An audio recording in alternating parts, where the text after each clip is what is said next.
남쪽 미국을 방문한 문재인 대통령, 워싱턴 DC에 도착한 이후에 장진호 전투 기념비를 찾아서 헌화를 하는 것으로 공식 일정을 시작을 했죠. 자, 문재인 대통령과 트럼프 대통령의 첫 만남, 이 관심이 그 어느 때보다도 뜨거운 상황인데요. 한미 정상회담 주요 의제와 현안들, 그리고 문재인 대통령의 외교 전략까지 다양한 얘기 나눠보겠습니다.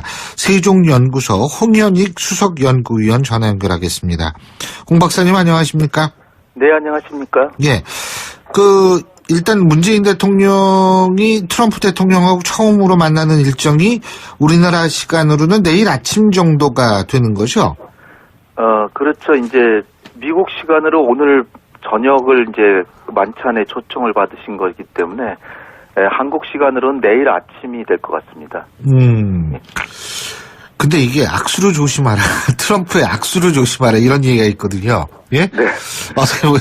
참, 이런 경우도 없었어요. 과거에는. 예? 네, 트럼프 대통령이 하도 예측 불가능하다고 이제 하기 때문에. 근데 트럼프 대통령이 이러한 그 행동을 하나의 그 외교적으로 이제 활용하고 있는 측면이 있어서 특히 조심해야 될 거는 이제 메르켈 총리하고 악수하는 장면에서 메르켈 총리가 여성 정치인인데 악수를 하자고 하는데 일부러 외면하고 피하고, 그러니까 지금 독일에 대해서 무역 적자가 엄청나다는 것을 불만을 표시한 건데, 예. 한국에 대해서 그런 장면이 나오면 이건 정말 곤란하죠. 아니, 그 악수 하자고 그러는데도 안 하더라고요. 예? 그러니까 이건 사실 다른 구두로 앞으로 무역 불균형 시정하자 이렇게 얘기를 해야 되는 거지, 이런 식으로 하는 거는 독일 국민들이 생각할 때 굉장히 무례한 정치인이다, 트럼프에 대해서. 본인한테도 안 좋을 텐데 그런 행동을 하는지 독일 모르겠어요. 국민들이 보기가 아니고 제 3자가 볼 때도 좀 그렇더라고요. 예. 그리고 아베 총리하고 악수할 때도, 예? 네. 엄청나게 꽉 찐 모양이에요. 그러고서 막 끌어당기고 악수할 때 막 이러잖아요. 그러니까 그 악력이 참 대단한 모양이에요. 네, 예? 아베 총리가 이제 빼려고 그러는데 꽉 붙잡고 안 놔주면서 자기 왼손으로 갖다 또 그 아베 총리의 손등을 이렇게 쓰다듬고 정말 착하다 이렇게 아주 그냥 자기 마치 애완견 다루듯이. 그러니까 아베 총리도 속으로는 기분 안 좋았을 거예요. 근데 겉으로는 웃고 있지만. 근데 이제 프랑스의 새 대통령 마크롱 대통령은 네. 거꾸로 그걸 역용해서 자기가 젊은 지도자인데 정치적 강단이 없을 것 같다라고 이제 여겨지는 것을 우려를 불식하기 위해서 트럼프가 이제 풀려고 그러는데 계속 잡고 있어가지고 트럼프가 오히려 당혹하게 만들어서 그 이후로 지지도가 훨씬 올라갔죠. 마크롱은. 예. 참 이 악수라는 건데 사실 외교에서는 이 작은 부분 하나하나가 또 굉장히 중요한 역할을 하니까요. 네. 자, 근데 일단은 오늘 아침에 이제 알려진 바에 따르면은 백악관 측은 사드 문제는 주요 의제가 아니다, 이렇게 얘기를 한 것 같고요. 단 미국산 자동차 판매에 대한 장벽이 우리나라에 있다라는 점, 그리고 우리나라를 통해서 미국으로 과도한 양의 중국산 철강이 들어온다, 이런 측면을 지금 얘기를 하고 있거든요. 네. 한미 FTA나 관세 문제, 이게 이제 주요 의제가 되지 않을까, 그래서 이런 얘기들이 나오는데 어떻게 보십니까? 네. 사실은 한미 동맹 자체 문제, 북핵 문제, 사드 문제, 이런 게 주의지가 될 줄 알았는데, 역시 트럼프의 마음속에 있는 거는 무역 적자 해소 문제, 네. 경제적 이득을 챙기는 게 더 중요하다는 식으로 지금 오늘 일단 나왔습니다.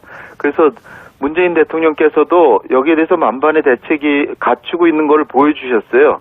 첫 번째로 한미 FTA 체결한 이후로 한미 간의 무역량이 굉장히 많이 증가했다. 그러니까 호혜적으로 증가했다. 두 번째로 한국의 수입에서 미국의 수출품의 비중이 훨씬 늘었다. 그러니까 단지 한국의 지금 경제가 수입 자체가 많이 줄어들어서 총체적인 수입이 줄어서 미국의 수입이 많이 안 늘었을 뿐이다. 그다음에 무역 상황에 있어서도 자동차나 철강에 있어서는 한국이 좀 이득을 봤다고 하면 농업 분야 같은 데는 한국이 굉장히 미국의 농산물로 인해서 농민들이 피해를 보고 있다. 그러니까 결국은 양측이 다 이득을, 총체적으로 보면 이득을 보고 있으니까 이런 부분을 향후에 더 양국에 더 이익이 되는 방향으로 논의해보자. 이렇게 정리를 하시고 있기 때문에 만반의 준비는 돼 있는 것 같다. 그 다음에 이제 뭐 서비스 분야 같은 거는 무역 수지에 이제 이게 그 계산이 안 되는데 지금 굉장히 이제 서비스 수지에 있어서는 우리가 적자가 늘어났고요.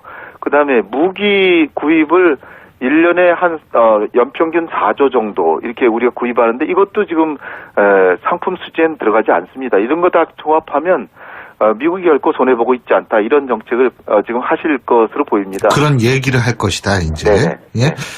그 북핵 문제는 어떻게 보세요? 북핵 문제도 뭐 기내에서 지금 회견하셨잖아요. 아침에 나온 뉴스인데 제가 이렇게 딱 보니까 이 또다시 미국의 입장을 더 받아들이는 쪽으로 또 가셨어요.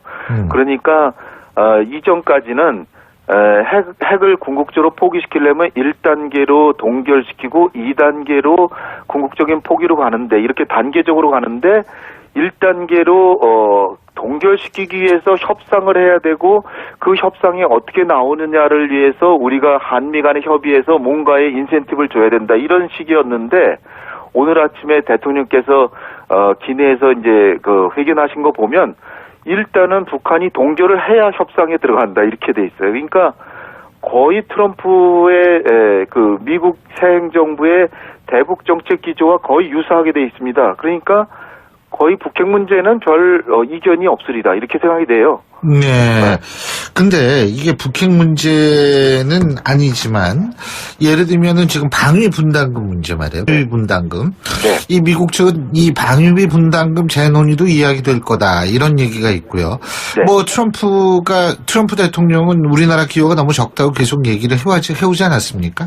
네. 이 부분은 어떻게 보십니까? 네. 그거는 이제 그야말로 잘 준비해 가셨을 것이기 때문에 충분히 답변하실 수 있으리라고 생각하고요. 첫 번째로 방위비 분담금이 1990년 이전에는 우리가 1원도 안 내던 겁니다. 근데 한국이 경제가 이제 발전해서 우리도 조금 미국의 그 도움에 대해서 기여를 하겠다 그래서 처음으로 1991년에 생겼는데요. 그때 약 1,000억 원 정도였어요. 근데 지금 그 9,000억이 넘기 때문에 그동안에 9배가 넘을 정도로 급상승했던 겁니다. 첫 번째가 그렇고요. 그 다음에 두 번째로는 계산법에 있어서 일본 같은 경우는 그 기지 그 토지 이용료 이게 다 계산이 돼가지고 네. 엄청나게 일본이 기여를 많이 하게 돼 있는 것처럼 보이지만 한국은 1원도 그걸 계산을 안 하고 있어요. 기지 사용료를. 네. 그러니까 이 한국의 그 지금 부동산이 얼마나 올랐습니까? 그러니까 기지 사용료를 감안하면은 우리가 일본보다 더 많이 기여를 하고 77% 정도 기여하고 있어요. 일본이 70%라면. 네. 그러니까 이거 계산법의 착오다. 세 번째로는 그 무기 구입에 있어서 매년 4조 정도 구입하고 있고 그다음에 지금 평택으로 기지 이전하고 있잖아요. 그게 총액으로 볼 때 9조 정도 되는 어마어마한 금액이다. 그러면 이거 다 감안하면은 한국의 기여는 전 세계 어느 나라보다도 더 크고요. 또 GDP 대비로 그러니까 나라의 능력에 대비해서 이제 많이 생각을 하는데 이 부분에서도 일본보다 높고 독일 같은 경우보다는 뭐 한 몇 배 더 큽니다. 그러니까 더군다나 이제 문재인 대통령 하실 수 있는 말씀이 있죠. 한국의 국방비를 박근혜 정부나 이명박 정부 때보다 훨씬 더 빠른 속도로 더 증액하려고 하고 있기 때문에 이건 노무현 정부 때도 그랬죠. 그렇기 때문에 한국의 국방 기여도가 굉장히 늘어날 것이다. 그러니까 뭐 하실 말씀이 많습니다. 또 마지막으로 하나 더 한다면 전시작전 통제권 전환도 미국의 한반도에 대한 안보 부담을 줄여주기 위해서 하는 것이기 때문에 트럼프 대통령이 이것도 좋게 생각할 거라고 저는 생각합니다. 전시작전 통제권 전환도 미국 측에서 좋게 생각할 것이다. 그렇죠. 예. 자, 그리고요, 또 하나는 뭐냐면 지금 사드 문제, 이게 주요 의제가 아니다. 지금 이렇게 백악관에서 밝혔는데, 그러면 진짜 얘기가 안 나올 거라고 보십니까? 그러니까 주요 의제가 아니다 그런 얘기는 의제는 의제다라는 얘기랑 마찬가지거든요. 그러니까 그 형용사 그런 걸 잘 봐야 됩니다. 예. 그러니까 뭐 얘기는 되는데 분명히 제가 느껴지는 거는 큰 문제는 없을 것이다. 왜냐하면 북핵 문제도 그렇지만 사드 문제도 큰 그 대의나 목적은 양국이 일치해요. 결국은 문재인 대통령이나 강경화 외교장관이나 본래 원치 않았을지 모르지만은 결국은 양국 간의 최고위급의 합의이기 때문에 새 정부도 이걸 존중한다. 그 얘기는 결국 배치는 한다는 거거든요. 그러니까 시간 문제에 불과해요. 그러니까 그 시간 문제가 명분이 있는 게 미국도 국내법이 한미동맹보다 우선인 듯이 한국도 한국의 법 절차가 한미동맹보다 우선이기 때문에 이 한국의 국내법적인 절차를 제대로 안 지킨 것이 지금 이미 드러났고 그것을 지키는 것이 한미동맹의 발전과 한국민의 대미 인식, 그러니까 동맹에 대한 인식에 결정적인 영향을 주기 때문에 오히려 한국법을 지키는 게 한미동맹의 발전에 의해서 더 유익하다. 이렇게 설명이 충분히 됩니다. 그러니까 사드 문제도 결론적으로 나올 건 분명합니다. 결국 배치는 하되 그러나 양국의 동맹에 유익하도록 그 법적인 절차에 한 채 차질이 없을 정도로 하겠다. 그것을 미국은 양해한다. 이 정도로 끝나지 않을까 저는 봅니다. 그렇군요. 근데 내일 이제 한미 정상회담을 하지 않습니까? 정상회담 네. 끝나고 공동 성명을 발표하고 그리고 각자 언론 발표문을 통해서 이제 정상회담 성과를 설명을 하는데 이 기자들과의 문답은 하지 않는다. 이 부분은 네. 어떻게 보십니까? 이거는 다분히 트럼프 대통령을 고려한 것 같습니다. 트럼프 대통령이 사실 지금 굉장히 어려운 처지에 있잖아요. 러시아 커넥션스, 러시아 연계설. 그래서 참 우리가 볼 땐 좀 섭섭하지만 한미 정상회담을 하고 기자회견하면 미국 기자들이 대부분 미국 국내 문제만 물어봐요. 그러면은 한미 정상회담이 한미 동맹이 마치 덜 중요한 듯이 보여줄 수도 있고 트럼프 대통령은 지금 굉장히 어려운 상황이기 때문에 이런 한미 정상 이후에 기자들의 질문을 일부러 안 받기를 원하는 걸 우리 정부가 간파하고 그러면 그렇게 하자. 그 대신에 이제 어떤 논의가 있었다는 거 설명은 하실 걸로 이제 보여집니다. 그리고 이제 경제사절단 함께 갔죠, 그죠? 네네. 근데 어떤 분들이 갔어요? 52분이라 그러는데요. 대표격으로는 박용만 대한상공회의소 회장이고 삼성전자 대표에서는 권오현 부회장, 그 다음에 현대차에서는 정의선 부회장, 최태원 SK 회장 직접 가시고 구본준 LG 부회장, 그 다음에 이제 우리 건설협회장, 대한건설협회장 유지연 신한건설회장이 가시고요. 그 다음에 백성택 중소기업 중앙회 회장. 요번에는 과거에 비해서는 중소기업들이 많이 가시는 것 같아요. 그리고 이제 특이한 점이라고 하면 건설업체에서 많이 가서 미국이 지금 트럼프 대통령이 경기 부양하려고 1조 달러 투자를 합니다. 건설 투자. 거기에 우리가 좀 수주할 가능성을 좀 모색하고 그 다음에 이제 특이한 점은 이제 결국은 선물 보따리라고 하는 7조 원 정도의 선물 보따리를 준비했는데 그 주 내용은 현대차가 알겠습니다. 31억 달러 투자하고 삼성전자가 3억 8천만 달러. 그 다음에 LG전자도 테네시주에 2억 5천만 달러 세탁기 공장 세운다. 이런 등등입니다. 그래서 알겠습니다. 많은 선물도 가져가니까 전반적으로 큰 문제는 없지 않을까 이렇게 보입니다. 오늘 말씀 잘 들었습니다. 고맙습니다. 네, 감사합니다. 미국을 방문한 문재인 대통령, 워싱턴 DC에 도착한 이후에 장진호 전투 기념비를 찾아서 헌화라는 것으로 공식 일정을 시작을 했죠. 자, 문재인 대통령과 트럼프 대통령의 첫 만남, 관심이 어느 때보다도 뜨거운 상황인데요. 한미 정상회담 주요 의제와 현안들, 그리고 문재인 대통령의 외교 전략까지 다양한 얘기 나눠보겠습니다. 세종연구소 홍현익 수석연구위원 전화 연결하겠습니다. 홍 박사님 안녕하십니까? 네, 안녕하십니까? 일단 문재인 대통령이 트럼프 대통령하고 처음으로 만나는 일정이 우리나라 시간으로는 내일 아침 정도가 되는 거죠? 그렇죠. 이제 미국 시간으로 오늘 저녁을 이제 만찬에 초청을 받으신 거기 때문에 한국 시간으로는 내일 아침이 될 것 같습니다. 근데 이게 악수를 조심하라. 트럼프의 악수를 조심하라. 이런 얘기가 있거든요. 네.